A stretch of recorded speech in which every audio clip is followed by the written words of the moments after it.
ሰላም ተማሪዎች እንዴት ናችሁ? ዛሬ ባለፈው ካቆምንበት እንቀጥላለን። ቤተሰብ ካልሆናችሁ ቤተሰብ እንድትሆኑ ይሁን። ስለ ሎኬሽን ሼፕ እንደ ሳይዝ ኦፍ ኢትዮጵያ እንደ ዘ ሆርን የሚለውን ቶፒክ እናነሳለን። ዘ ሆርን ኦፍ አፍሪካ ሪጅን ኦፍ ኢስተርን አፍሪካ። እንግዲህ የአፍሪካ ቀንድ የሚባለው በአፍሪካ አህጉር ምስራቃዊ ክፍል የሚገኘውን አካባቢ ነው። በካርታ ላይ በምናይበት ሰዓት ይሄ አካባቢ እንደ ቀንድ ወደ ውቅያኖስ የሚዘረጋ ቅርጽ አለው ማለት ነው። ስለዚህ ነው የአፍሪካ ቀንድ የሚል ስያሜ የተሰጠው። እንዲሁም ናሮው ቲፕ ነው። ይህ ማለት የመሬት ክፍሉ ወደ ውቅያኖሱ እየተዘረጋ የሚሄድ ክፍል አለው ማለት ነው። ናሮው ቲፕ ሚንስ። ስለዚህ በካርታ ላይ የአፍሪካ ቀንድን ስንመለከት የአፍሪካ ምስራቃዊው ክፍል ወደ ሂንድ ውቅያኖስ በጫፍ መልክ የተዘረጋ መሆኑን እናያለን። እንዲሁም ሴፓሬቲንግ ሚንስ የአፍሪካ ቀንድ በጂኦግራፊ አቀማመጡ ከአረብ ባህረ ገብ መሬት በገልፍ ኦፍ አደን ምክንያት የተለየ ነው ማለት ነው። ሴፓሬት ይሆናል። It is a easternmost extension of African land defined as a region that is home to the countries of Djibouti, Eritrea, Ethiopia and Somalia, whose cultures have been linked throughout their long history. እነዚህ አራቱ እንግዲህ እንደሚታወቁት የኢስት አፍሪካን ካንትሪ ተብሎ የሚታወቁ ናቸው። ጅቡቲ፣ ኤርትራ እና ኢትዮጵያ እንዲሁም ሶማሊያ ማለት ነው። ስለዚህ እነዚህ ሀገሮች የመጀመሪያው የመሬት ክፍሉ በምስራቅ በኩል በጣም የተዘረጋ ነው። ኢስተርሞስት ኤክስቴንሽን ነው ያለው። ሲቀጥል ደግሞ እነዚህ ሀገሮች በረጅም የታሪክ ዘመናቸው በባህሎቻቸው እርስ በርስ ተያይዘው የኖሩ ናቸው ማለት ነው። ፎር ሎንግ ታይም። ስለዚህ ለረጅም ጊዜ በጎረቤትነት፣ በንግድ፣ በስደት፣ በቋንቋ፣ በሃይማኖት እና በሌሎች ማህበራዊ ግንኙነቶች ተገናኝተው ኖረዋል ማለት ነው። የጋራ ባህላዊ የሆነ ባህሪያት አሏቸው። ኮማን ፊውቸር የምንለው ማለት ነው። በቦታቸው በታሪካቸው እና በባህላቸው እርስ በርሳቸው ሼር የሚደራረጉት ነገር አላቸው። ይሄ ማለት ግን ሙሉ በሙሉ ሴም ናቸው አይደለም። there is also great diversity among them. ግሬት የሆነ ዳይቨርሲቲም አላቸው። ለምሳሌ በቋንቋ ሊሆን ይችላል፣ በአየር ንብረት፣ በመሬት ስፋት። ኢትዮጵያን ስናይ ሆርን አፍሪካ ላይ ኢትዮጵያ ላርጀስት ነው ይለናል። ጅቡቲን ስናይ ደግሞ ስሞለስት ነው። ስለዚህ አንዱ ግሬት ዳይቨርሲቲያቸው በሳይዝ ነው ማለት ነው። ሌላው በአየር ንብረትም በቋንቋም ግሬት የሆነ ዳይቨርሲቲ አላቸው። እንዲሁም rendering each country unique in many respects. that means የራሳቸው የሆነ ልዩ ባህሪያት አሏቸው ማለት ነው። in terms of size ኢትዮጵያ is largest ያነሳነው ማለት ነው። ኢትዮጵያ ላርጀስት ነች። ሆርን ኦፍ አፍሪካ from all horn of Africa country ማለት ነው። ኢትዮጵያ ላርጀስቷ ነች። ጅቡቲ ደግሞ ስሞለስት ናት ማለት ነው። ሌላው ይሄ ሆርን ኮንታይን የሚያደርጋቸው በዋናነት ሶስት ነገሮችን ኮንታይን ያደርጋል። ሃይላንድ ኦፍ ኢትዮጵያን ፕላቲ፣ ኦጋዴን ዴዘርት እና ኤርትራ እንደ ሶማሌ ኮስትስ የምንለው እነዚህን ሶስት ቦታዎች ይይዛል። ሆርን የሚይዛቸው ቦታዎች ማለት ነው። የመጀመሪያው ሃይላንድ ኦፍ ኢትዮጵያን ፕላቲው ነው። ይህ ማለት ደጋማ የሆኑ ቦታዎችን ይይዛል። እንዲሁም የኦጋዴን ዴዘርት የምንለው ሙቀታማ እና ደረቅ የሆነ አካባቢ ነው። የኤርትራ እና የሶማሊያ የባህር ዳርቻዎችን ይይዛል። its coast is washed by the Red Sea, Gulf of Aden and the Indian Ocean. ስለዚህ ይሄኛው የባህር ዳርቻ ብለን የምንጠራው ደግሞ በዋናነት በሶስት የባህር ዳርቻዎች ይወሰናል። በሬድ ሲ፣ በገልፍ ኦፍ ኤደን እና በኢንዲያን ኦሽን አማካኝነት ይወሰናል ማለት ነው። ስለዚህ እነዚህ የቀንድ አፍሪካን ከሌሎች የዓለም ክልሎች ጋር በባህር የሚያገናኙ የውሃ አካላት ናቸው ማለት ነው። ዋና ዋናዎቹ ናቸው እነዚህ ሶስቱም ማለት ነው። እና ሌላኛው ምንድነው የሚለን it has long been in contact with the Arabian Peninsula and the Southwestern Asia. የአፍሪካ ቀንድ ከአረብ ባህረ ገብ መሬት በጣም ቅርብ ስለሆነ ለረጅም ዘመናት ማለት ነው በንግድ ሊሆን ይችላል እንዲሁም በሰዎች እንቅስቃሴ በባህልና በታሪክ ተገናኝተው ኖረዋል ማለት ነው። እንዲሁም ከደቡብ ምዕራብ ኤዥያ ጋርም ለረጅም ጊዜ ግንኙነት ነበረ ሳውዝ ኢስተርን ኤዥያ ማለት ነው ረጅም ጊዜ ግንኙነት ነበራቸው። ዛት ሚንስ በባህር አቀማመጡ ምክንያት ከአረብ በረገብ መሬት እና ከደቡብ ምዕራብ ኤዥያ ጋር የቆየ የንግድና የሰዎች ግንኙነት ነበራቸው ማለት ነው። ሆርን ኦፍ አፍሪካ የምንለው ሌላኛው ስለ ሎኬሽን ነው የምናነሳው። ሎኬሽን ኦፍ ኢትዮጵያ ማለት ኢትዮጵያ የምትገኝበት ቦታ ማለት ነው። እንግዲህ ኢትዮጵያ ኢስተርን አፍሪካ ላይ ቅድም እንዳነሳነው እንግዲህ ኢስተርን አፍሪካ ከሚገኙ ሀገራት መካከል አንዷ ነች። እዛ ላይ ደግሞ ዘ ላርጀስት የምትባለው ኢትዮጵያ ነች ማለት ነው። እና ምን ይለናል? ሎኬሽን ኦፍ ካንትሪ ኦር ፕሌስ ኦን ማፕ ኦር ግሎብ ኢዝ expressed in two different ways. These are astronomical and relative location. ጀስት አንድ ቦታ የት ነው የሚገኘው ብለን ስንጠይቅ ሁለት መንገድ መጠቀም እንችላለን ማለት ነው። ይሄንን መልስ ለመመለስ የመጀመሪያው አስትሮኖሚካል ነው። the second one is ደግሞ ሪላቲቭ ነው። በእነዚህ በሁለት መንገድ መጠቆም እንችላለን ማለት ነው። አስትሮኖሚካሉን በምናነሳበት ሰዓት astronomical location is also known as absolute or mathematical location. States location of place using the lines of latitude and longitude. ስለዚህ astronomical location absolute locationም astronomical locationም mathematical locationም ማለት ሴም ናቸው። ኤክስፕሬስ በምናደርግበት ሰዓት ላይ ሎንጊቲዩድን እና ላቲቲዩድን በመጠቀም ነው የሚወሰነው ወይም ኤክስፕሬስ የሚደረገው። by itself ላቲቲዩድ ማለት አንድ ቦታ ከኢኳተር ምን ያህል ወደ ሰሜን ወይም ወደ ደቡብ እንደሚገኝ የሚገልጽ ሲሆን ሎንጊቲዩድ የምንለው ደግሞ አንድ ቦታ ከፕራይም ሜሪዲያን ምን ያህል ወደ ምስራቅ ወይም ወደ ምዕራብ እንደሚገኝ የሚገልጽልን ነው። ስለዚህ በአስትሮኖሚካል ሎኬሽን መሰረት ኢትዮጵያ አንደኛ ላንድ ሎክድ ካንትሪ ነች በአስትሮኖሚካል ሎኬሽን መሰረት ማለት ነው። ይሄ ማለት የባህር ዳርቻ የሌላት ናት። ስለዚህ ከ3 ዲግሪ ኖርስ በሙያሌ እስከ 15 ዲግሪ ኖርስ በባድሜ መካከል ባለው ላቲቲዩድ ክልል ውስጥ ትገኛለች ማለት ነው። ኢትዮጵያ is landlocked country ነች። ሎኬት የምንሆነው 3 ዲግሪ ኖርስ ሙያሌ and 15 ዲግሪ ኖርስ ደግሞ ባድሜ ኖርዘርን ሞስት ቲፕ ኦፍ ትግራይ ላቲቲዩድ ላይ ትገኛለች ማለት ነው። ስለዚህ ጀነራላይዝ ይህን ስናደርግ ኢትዮጵያ ከ3 ዲግሪ ሰሜናዊ ላቲቲዩድ እስከ 15 ዲግሪ ሰሜናዊ ላቲቲዩድ ድረስ ትዘረጋለች ማለት ነው። ስለዚህ የሰሜን ደቡብ ስፋትን በምናሰላበት ሰዓት 15 ዲግሪ ሲቀነስ 3 ዲግሪ 12 ዲግሪ ይሆናል ማለት ነው። ስለዚህ የኢትዮጵያ ኖርዝ ቱ ሳውዝ ላቲቲዩድናል ኤክስቴንት 12 ዲግሪ ነው ማለት ነው። ኖርዝ ቱ ሳውዝ ዲስታንሱ ኦር ኤክስቴንቱ 12 ዲግሪ ይሆናል።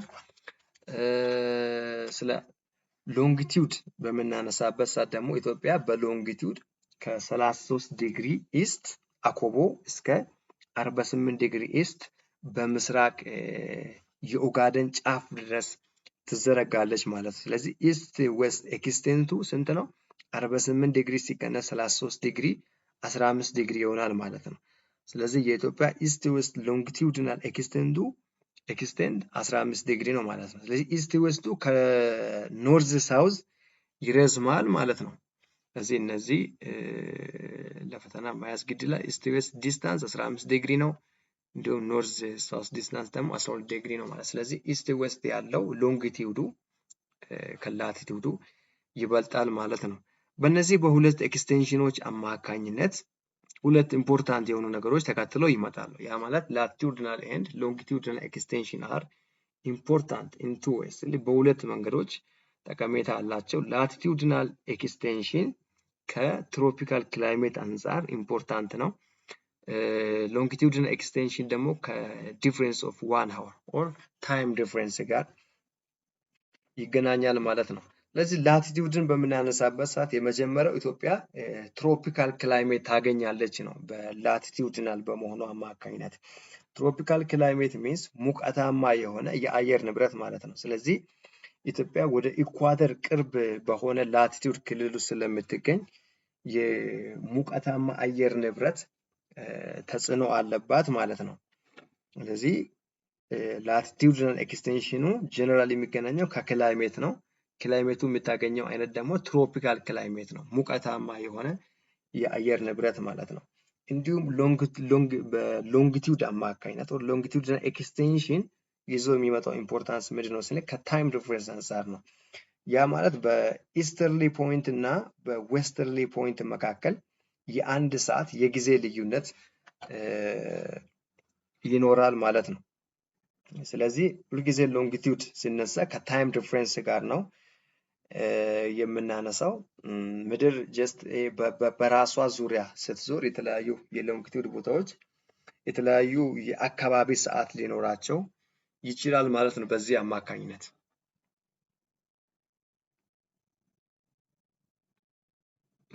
የተለያየ ሰዓት እንትኖች ይኖሯቸዋል። ስለዚህ እቺን በቢጫ ከለር ያደረኳቸውን ነገሮች በደንብ ያዟቸው። it is only for conferences that 3 hours time zone used in all parts of the country። በኢስተርሊ እና በዌስተርሊ መካከል 1 hour ዲፍረንስ ነው የሚፈጠረው በሎንጊቲዩድናል አማካኝነት በኤክስቴንሽኑ ማለት ነው። አንዱ ኢምፖርታንስ ግን ኦንሊ ኮንቬኒየንስ ሁሉም ቦታዎች የሚስማማው used in all parts of the country 3 hours time zone ነው የሚሰራው ማለት ነው። ማለት ምቹ የሆነ ለሁሉም ስታንዳርድ የሆነ ሁሉም የሚጠቀመው 3 hour time zone ነው። ይሄ በካልኩሌሽን አይ ቲንክ ከዚህ በፊት በነበረ ኤግዛም ላይ ወጣውን አይቻለሁ ከታይም አንጻር ማለት ነው።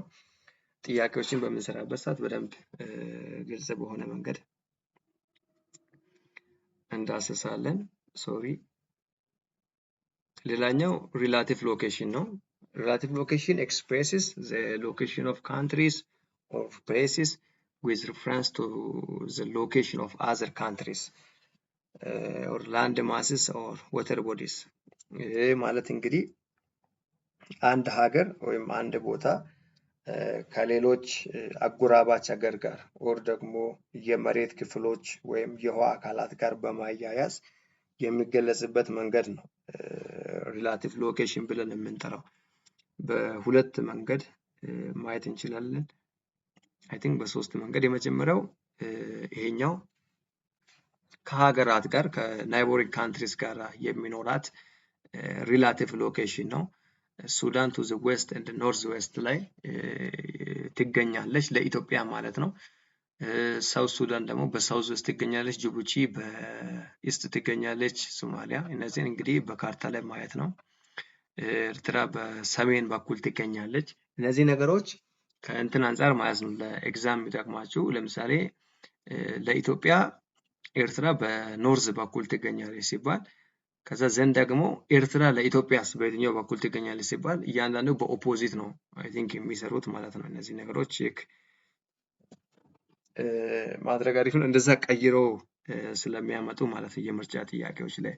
እንዲሁም ሪሌሽን ቱ ወተር ቦዲስ ኤንድ ላንድ ከወተር ቦዲ ጋር እና ከላንድ ማሰስ ጋር አገናኝተን የምንገልጽበት መንገድ አለ ማለት ነው ሪላቲቭ ሎኬሽንን። ሌላኛው the implication of the location of Ethiopia are described as the follows። በኢትዮጵያ በአቀማመጧ ምክንያት ምን አይነት ተጽዕኖ ኦር ደግሞ ውጤት አለው አቀማመጥ ባይ ኢትሰልፍ ማለት ነው የሚሉ ነገሮችን ነው የምንዳስሰው። ስለ ክላይሜት ስናነሳ the fact that Ethiopia is located between 3 degree north and 15 degree north between the equator and the Tropic of Cancer implies that the countries are tropical climate modified by its altitude። ይሄ ማለት እንግዲህ ኢትዮጵያ ከ3 ዲግሪ ኖርዝ እስከ 15 ዲግሪ ኖርዝ ትገኛለች ብለናል መጀመሪያ ባየነው ላይ ማለት ነው። ይህ ማለት ኢትዮጵያ በኢኳተር እና በትሮፒክ ኦፍ ካንሰር መካከል ትገኛለች ማለት ነው። ስለዚህ በዚህ አማካኝነት ትሮፒካል የሆነ ክላይሜት ተጽዕኖ ይኖራታል። ያ ማለት ደግሞ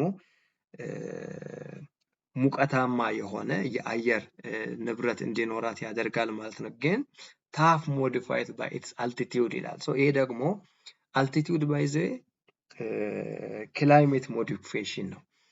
ሁሉም ቦታዎች ሙቀታማ ሊሆን ይችል ነበር። ምክንያቱም በኢኳተር እና በትሮፒክ ኦፍ ካንሰር በመገኘቷ ብቻ ምክንያት ትሮፒካል ክላይሜት ስለሚታገኝ ሙቀታማ የአየር ንብረት እንዲኖራት ስለሚያደርግ ማለት ነው። ግን ብዙ አካባቢዎች ደግሞ ወይም በብዙ ቦታዎች ከፍተኛ የሆነ የተራራማ እና የደጋ አካባቢዎች ስላላት ይሄ አልቲቲዩድ ማለት ነው ከፍታዋ የትሮፒካል ክላይሜት ተጽዕኖን ይቀይረዋል ማለት ነው አልቲቲዩዱ።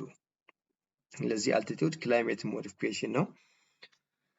ሌላኛው ስለ ሶሾ ካልቸራል ነው። ሶሾ ካልቸራል is one of the earliest recipients of the major world religion, namely Christianity, Islam, and Judaism, due to its proximity to the Middle East, which was the origin of this religion. Socio cultural means ኢትዮጵያ የክርስትና እንዲሁም የእስልምና እና የይሁድነት ከመሳሰሉት ዋና የዓለም ሃይማኖቶች ጋር በጥንት ጊዜ ግንኙነት ካደረጉ አገሮች መካከል አንዷ ናት። ስለዚህ የኢትዮጵያ ጂኦግራፊያዊ አቀማመጥ ከሃይማኖታዊ ታሪኳ ጋር ግንኙነት ይኖረዋል ማለት ነው በዚህ ምክንያት። ስለዚህ ኢትዮጵያ ከጎረቤት ሀገሮቿ ጋር ያላት አዲሽናሊ ማለት ነው the linguistic and other cultural relationships which Ethiopia shares with neighbors reflects the influence of location ማለት እንግዲህ ከጎረቤት ሀገሮቿ ጋር ያላት የቋንቋና ሌሎች የባህል ግንኙነቶች የአቀማመጧን ተጽዕኖ ያሳያሉ ማለት ነው። ከሎኬሽን ጋራ ቅርበት የሚፈጠር ከሆነ ያ ሎኬሽን ምን ይዞ ይመጣል? ኢንተራክሽን ይፈጥራል ማለት ነው። ያ ኢንተራክሽን ደግሞ ካልቸራል የሆነ ኢንፍሉዌንስ በዚያ መካከል እንዲፈጠር ያደርጋል ማለት ነው። ሌላኛው ከፖለቲካ አንፃር ነው። ፖለቲካል ነው። the political history of Ethiopia has been considerably influenced by በሶስት ነገሮች የኢትዮጵያ ፖለቲካ ኢንፍሉዌንስ ሆኗል። the first one geopolitical consideration of super power ነው። ጂኦፖለቲካል ኮንሲደሬሽን ማለት የጂኦፖለቲካዊ ጥቅምና እሳቤዎች ማለት ነው። ስለዚህ በነዚህ በሱፐር ፓወርስ ኦር በሀያላን አገሮች ምክንያት ወይም እነዚህ ምን ያደርጋሉ? የኢትዮጵያን አቀማመጥ በስትራቴጂክ በሆነ መንገድ ይመለከቱታል ማለት ነው እነዚህ ሀያላን ሀገራት። እንዲሁም ሬድ ሲ ሜጀር ግሎባል ትሬንድ ነው። ይሄ ማለት ቀይ ባህር በዓለም አቀፍ የንግድ መስመር ውስጥ ትልቅ ሚና ያለው የውሃ መስመር ነው።